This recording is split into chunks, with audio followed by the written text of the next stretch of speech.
Hannah Reed was sitting in a hospital waiting room chair that had gone numb beneath her hours ago when her phone buzzed with a text from her mother. And the words on the screen took a full 10 seconds to fully register, the way something can be read and not understood at the same time. Stop making her our problem. Hannah read it 3 times before she understood that her meant Grace. Her daughter. 6 years old, currently somewhere behind the double doors down the hall, chest cracked open by a surgical team working to repair a congenital heart defect that had gone undetected until a routine checkup 4 months earlier revealed a murmur that turned out to be so much more than a murmur. Hypoplastic left heart complications. A surgery with a name long enough that Hannah had stopped trying to say it out loud to people and had started simply calling it the surgery, capital letters implied, the only surgery that had mattered to her in the 11 weeks since the diagnosis. She had texted her mother, Diane Whitfield, 2 hours earlier, a simple update. They just took her back. Surgery should take 6 to 8 hours. We'll update when I know more. It was the kind of text she'd been sending her mother throughout this entire ordeal, an old habit of keeping family informed even when the family in question had, for reasons Hannah hadn't fully let herself examine, been strangely present in every way except the ways that actually mattered. The response when it finally came wasn't concern. It wasn't a question about Grace's condition, or an offer to come sit with Hannah in the waiting room, or even a simple thinking of you. It was 5 words, all capital letters, sent at 1:47 in the afternoon while Hannah's daughter lay on an operating table with her heart stopped and a machine breathing for her. Stop making her our problem. Hannah sat with the phone in her lap for a long time, the fluorescent lights humming overhead, a vending machine somewhere down the hall cycling through its refrigeration hum, and felt something in her chest go very still and very cold, a stillness that would turn out, in the months that followed, to be the first small crack in a wall she hadn't fully realized she'd built around a version of her family that no longer existed, if it had ever existed at all. She didn't respond. She put the phone face down on the chair beside her and waited for someone in scrubs to come tell her whether her daughter was going to live. To understand how Hannah ended up in that chair, reading those 5 words, you have to go back 4 months, to the appointment where a pediatric cardiologist named Dr. Patel had sat across from her with an ultrasound image on the screen and explained, gently but without softening the substance of it, that Grace's heart had a structural problem serious enough to require major surgery, likely more than one, and that without it, her daughter's life expectancy would be measured in years rather than decades. Hannah, 31 years old, a single mother since Grace's father had left when Grace was 8 months old, working as a staff accountant for a mid-sized manufacturing firm, had done what she always did when the world became too large and frightening to hold all at once. She had turned it into numbers. Insurance coverage, out-of-pocket maximums, the cost of specialized follow-up care, the hospital's financial assistance program, the leave she could take under FMLA and how much of it would be unpaid, the exact dollar figure of her savings account and how far it would stretch. She had built a spreadsheet because building a spreadsheet was the only way she knew how to survive being afraid. She had grown up, the middle child between Craig, older by 3 years, and a younger sister who had moved across the country for college and stayed there, deliberately putting distance between herself and their mother in a way Hannah had never quite understood until much later. Diane Whitfield had always run the family with a particular exacting attention to how things looked from the outside. The right photos at the right holidays, the right stories told at church, the right version of events shared with neighbors and extended family, while the actual daily texture of care, the showing up, the small unglamorous acts of love, had always fallen to whichever family member happened to need it least and could therefore be trusted not to make a scene about its absence. Hannah had spent her whole childhood being that family member, the reliable one, the one who didn't need much, which she had once mistaken for a compliment and would only understand much later as a kind of quiet, convenient neglect dressed up as trust. It was her brother, Craig, who first suggested the fundraiser. People do this all the time, he'd said, sitting at Hannah's kitchen table 3 weeks after the diagnosis, phone already out, already scrolling through examples of other families' campaigns.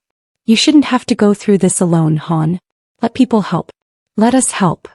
Hannah remembered feeling in that moment a small warm rush of gratitude that surprised her, given how distant Craig and their mother had generally been throughout Hannah's adult life.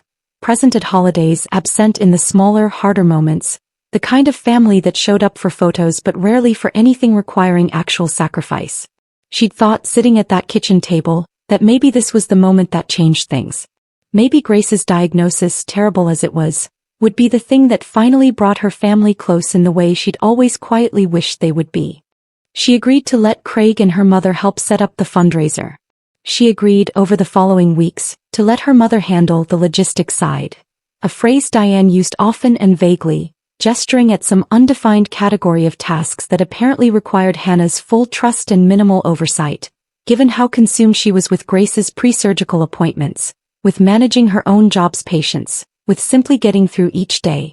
She agreed to a family meeting where Craig proposed something slightly larger than a simple crowdfunding page, a registered nonprofit, so donations are tax-deductible, so it's official, so people trust it more, called the Grace Reed Foundation, established on paper to support Grace's medical costs and longer-term, other families facing similar pediatric heart diagnoses.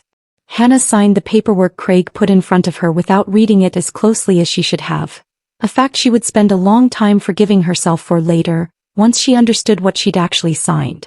She was exhausted in a way she hadn't known exhaustion could reach, running on a combination of hospital coffee and adrenaline and the particular fog that comes from being afraid for your child's life every single hour of every single day.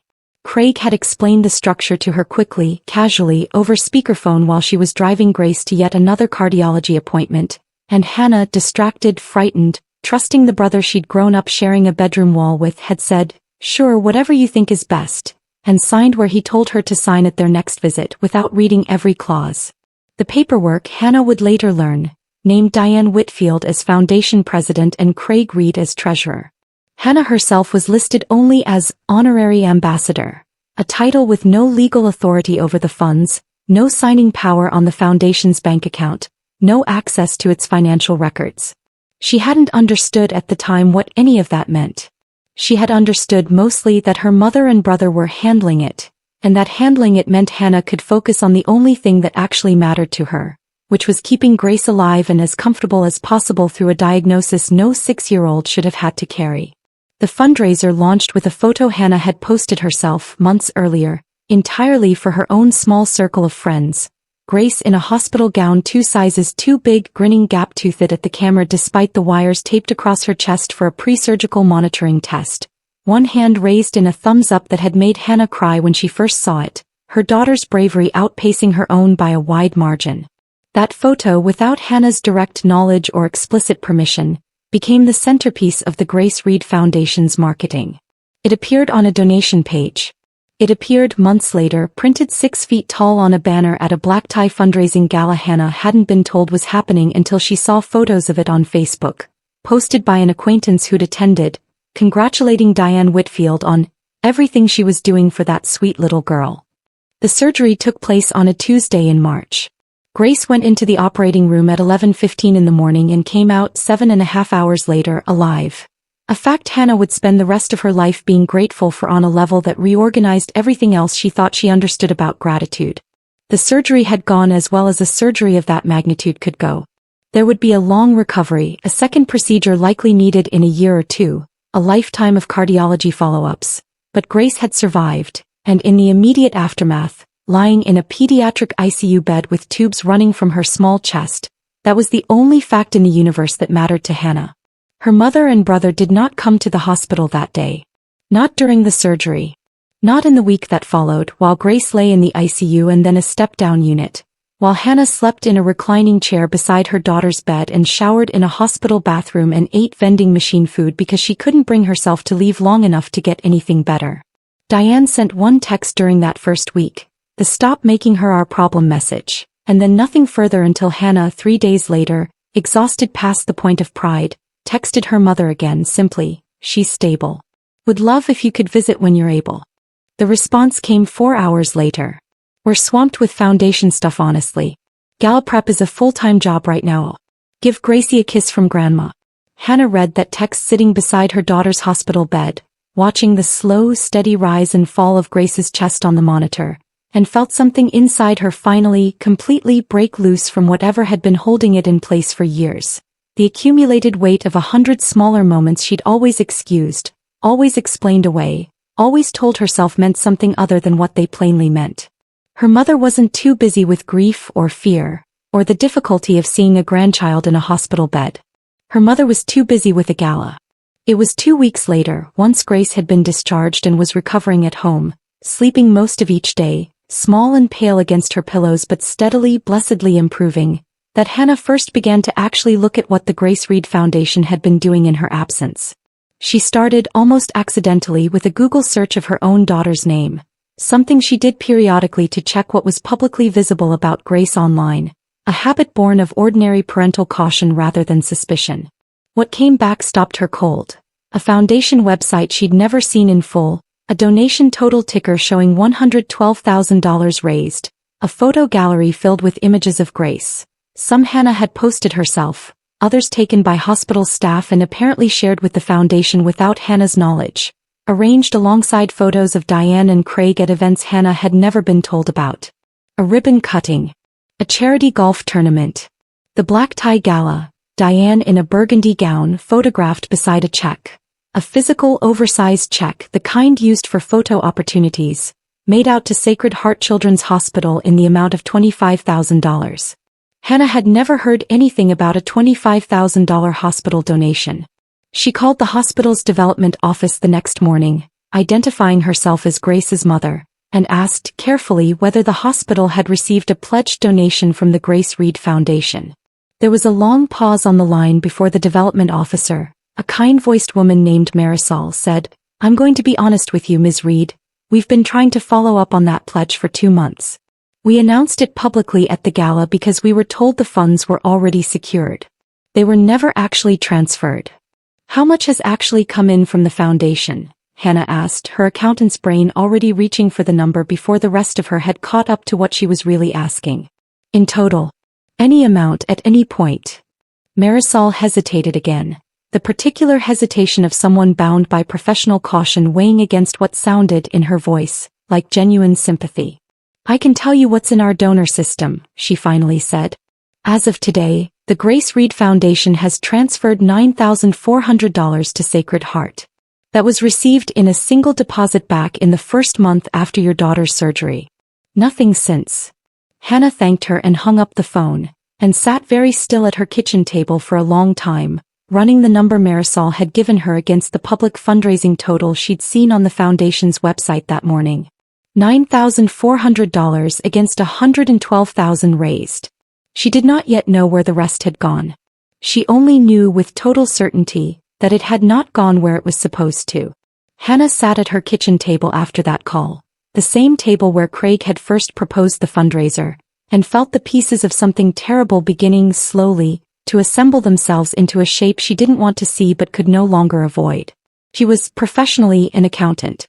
It was, in the end, the single most useful fact about her entire life, the skill that let her do what she did next with a discipline that surprised even her, given how much of her was still raw with grief and fear and fury on her daughter's behalf. She began, methodically, the way she approached any messy set of books at work, to build a file. A physical gray binder at first because something about having it in her hands, tangible, real, felt important in a way a digital folder didn't. She requested the Foundation's public IRS filings, available through non-profit transparency databases once an organization crossed certain revenue thresholds, and found gaps and inconsistencies immediately. Reported expenses categorized vaguely as operational costs and outreach expenses that combined accounted for nearly 60% of all funds raised, with a bare fraction actually reaching Grace's medical bills or, apparently, the hospital that had been publicly promised $25,000 it never received. She began carefully reconnecting with people in the family's orbit who might know more than they'd volunteered. Old family friends, a cousin she hadn't spoken to in years, and eventually, in a conversation that would prove to be the turning point of everything, her sister-in-law Rachel, Craig's wife, who called Hannah late one night sounding like she'd been building up the courage to make the call for weeks. "I need to show you something," Rachel said, "and I need you to know I've been sick about this since it started. Craig doesn't know I'm calling you."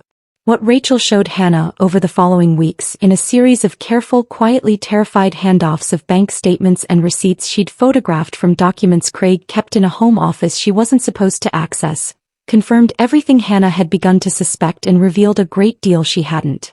The Grace Reed Foundation's bank account, which Diane and Craig controlled exclusively, had disbursed funds for a 5-day leadership retreat at a luxury resort in Sedona.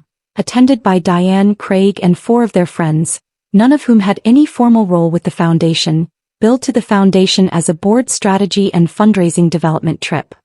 It had covered a down payment on a new pickup truck for Craig, categorized in the foundation's internal ledger, which Rachel had photographed page by page over several nights while Craig slept, as a foundation vehicle despite being registered solely in Craig's personal name and used, as far as Rachel could tell, exclusively for Craig's personal life.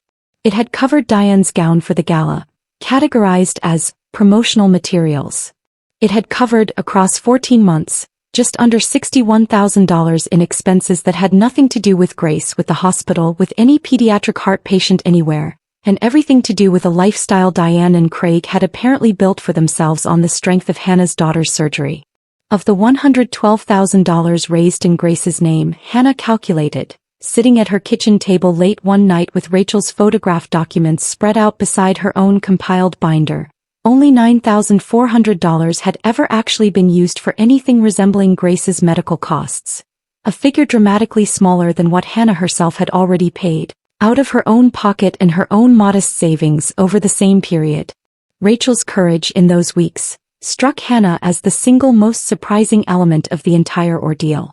Rachel and Craig had been married 4 years, and in all that time Hannah had known her sister-in-law mostly as a quiet, agreeable presence at family gatherings, someone who laughed at Diane's jokes and helped clear plates and rarely offered an opinion of her own on anything that mattered.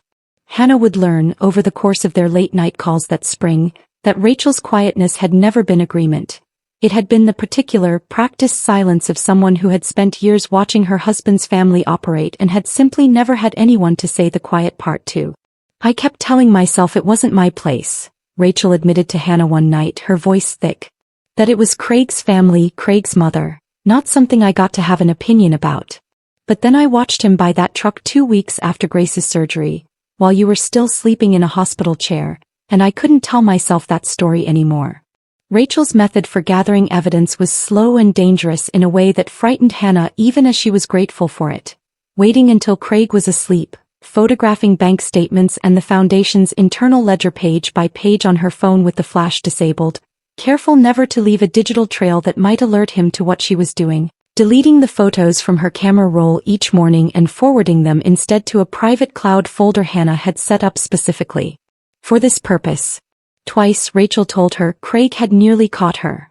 Once waking while she was still in his home office, forcing her to claim she couldn't sleep and was looking for a phone charger, her heart pounding so hard she was certain he could hear it.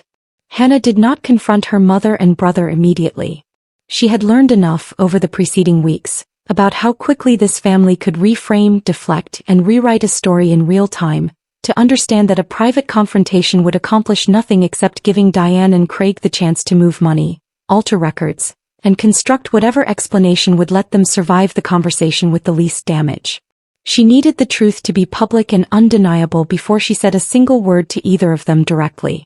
She reached out to Tess Calloway, an investigative reporter at the local news station who had 2 years earlier done a well-regarded series on a different charity fraud case in the region, a story Hannah had happened to see and remembered specifically for its careful, evidence-first approach.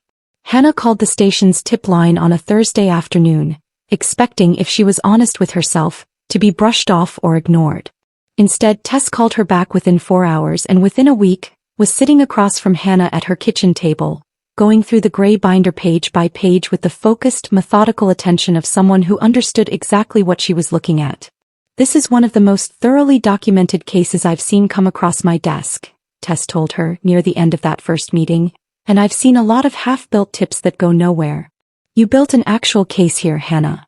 The investigation that followed took 6 weeks, Tess and a small production team quietly verifying every document Hannah and Rachel had gathered, cross-referencing the foundation's public filings against the internal records Rachel had photographed, requesting comment from the hospital's development office, from the resort in Sedona, from the dealership that had financed Craig's truck. Hannah spent those 6 weeks in a strange, suspended state, going through the motions of caring for Grace, who was slowly, steadily recovering, growing stronger every week, oblivious to the storm building quietly around the fundraiser that had once made her, however unwillingly, the public face of her own grandmother's and uncle's theft. Diane and Craig throughout those 6 weeks had no idea any of it was happening. They continued posting foundation updates. They announced a second gala planned for the following spring with an ambitious new fundraising goal. Diane gave a brief radio interview to a local morning show describing herself without apparent irony as just a grandmother who couldn't sit back and watch her granddaughter suffer without doing something, a sentence Hannah listened to in her car, parked outside Grace's cardiology follow-up appointment, with a calm she found almost frightening in its steadiness, the particular calm of someone who has moved fully past hurt and into the clear, cold territory of resolve. The story aired on a Tuesday night on the station's flagship 10 o'clock broadcast, 6 months and 1 day after Grace's surgery. Tess had structured the piece carefully, opening with the photo of Grace in her hospital gown, thumbs up, gap-toothed grin, the same photo that had once been printed 6 feet tall on a gala banner, before pivoting into the documentation. Bank statements, the resort receipts, the truck financing paperwork, an on-camera statement from the hospital's development office confirming the pledged $25,000 had never arrived, a brief, devastating interview segment with Hannah herself, sitting at the same kitchen table where the entire scheme had first been proposed, describing in a measured voice that took considerable effort to maintain what it had felt like to receive a text telling her to stop making her own hospitalized daughter their problem. Hannah watched the broadcast at home, Grace already asleep down the hall, blissfully unaware that anything about that night was different from any other night. She learned the following morning secondhand through Rachel that Diane and Craig had been watching the broadcast together at Diane's house, and that both of them had, according to Rachel's account of what Craig told her afterward in a panic, dropped their phones, mid-scroll through social media reactions to some unrelated post. The instant Grace's photo appeared on screen alongside Tess Calloway's opening line about a family foundation under investigation. The fallout moved quickly once the story was public.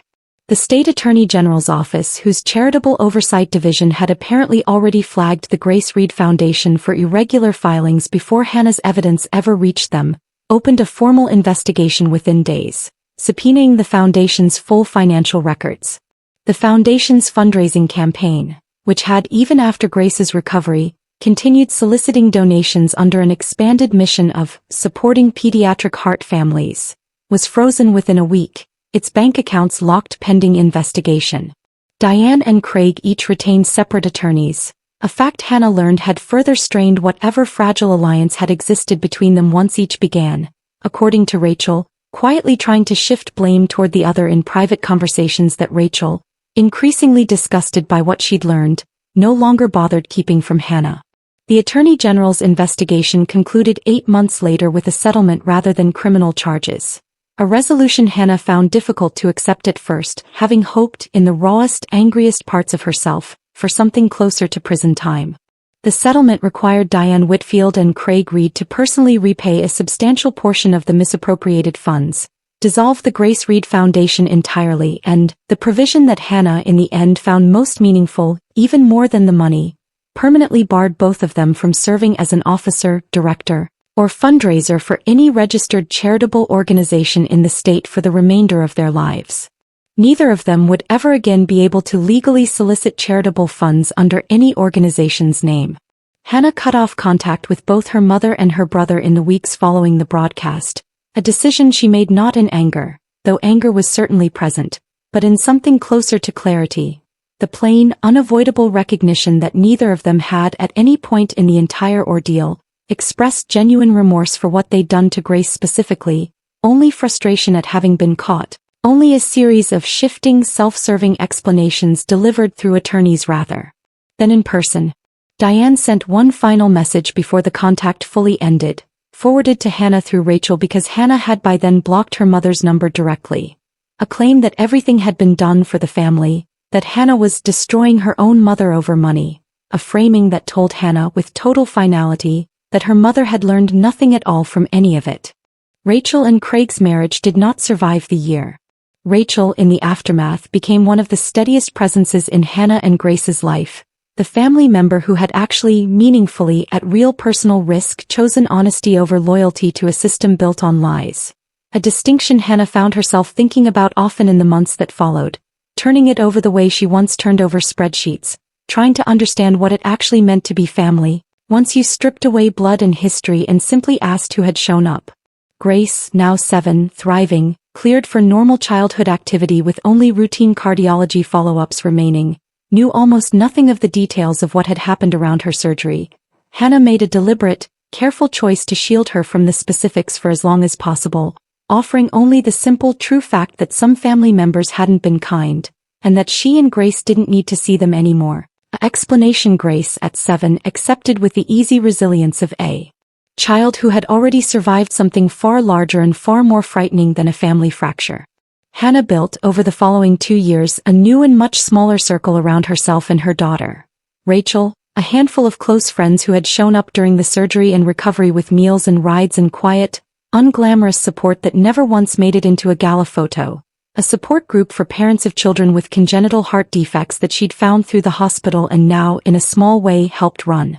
She started, quietly, donating a modest amount each year directly to Sacred Heart Children's Hospital's cardiology unit. No fundraiser, no foundation, no gala. Simply a check written from her own account with her own name on it. A private act that had nothing to do with anyone else's recognition and everything to do with the particular hard-won gratitude of a mother whose daughter had lived. She kept the gray binder even after the investigation concluded, tucked on a shelf in her home office alongside Grace's medical records.